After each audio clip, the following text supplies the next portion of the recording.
তো নবমী, অবশেষে আজ আমি ঘুরতে যাব। ভেবেছিলাম এ বছরটা হয়তো আমার কাছে একটু স্পেশাল হবে, কিন্তু না, যেমন ভেবেছিলাম সেটা একদমই হলো না। উল্টে মন খারাপ করে বসেছিলাম যে আমার কোনো ঘোরার সাথী নেই, এবছর হয়তো আমার আর পূজাতে ঘোরাই হবে না।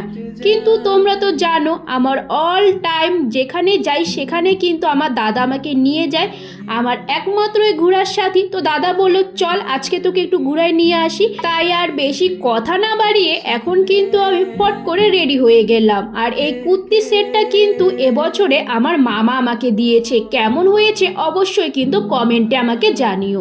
তো দাদার সাথে আমি যাচ্ছিলাম ঘুরতে, সাথে কিন্তু ছিল দাদার বন্ধু আর তার বউ, মানে আমার দাদার বেস্ট ফ্রেন্ড, যার বিয়েতে আমরা কিছুদিন আগেই গেছিলাম। তো যাই হোক, আমরা তো অবশেষে ঘুরতে বেরিয়েছি আর একটা একটা করে সমস্ত ঠাকুর আমরা দেখছিলাম। আর বাইকে করে ঘোরার তো মজাই আলাদা। তো যাই হোক, এবছর কিন্তু শিলিগুড়িতে বেশ অনেক অনেক ভালো ভালো প্যান্ডেল করেছিল, তার মধ্যে একটা ছিল এই ডিজনিল্যান্ড। আর এর বাইরে এতটা ভিড় যে লাইন দিয়ে ঠাকুর দেখতে গেলে প্রায় 1 ঘন্টা লাগবে।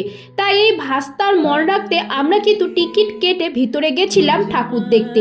আর সেখানে গিয়ে এক দিদিভাইয়ের সাথে দেখা হয়েছিল, কিন্তু সেটার ভিডিও আর করা হয়নি। তো সেখান থেকে বেরিয়ে আমরা কিন্তু খেয়েছিলাম আইসক্রিম, আর আইসক্রিম খেয়ে কিন্তু আমরা আবারও ঘোরার জন্য বেরিয়েছি। আর রাত করে যেহেতু বেরিয়েছি, রাত করে ঠাকুর দেখার তো মজাই আলাদা।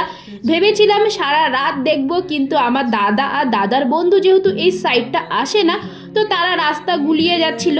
যাই হোক, সবশেষে আর একটা ঠাকুর দেখে আমরা কিন্তু রাতে খাওয়া দাওয়া করে বাড়ির পথে রওনা দিই।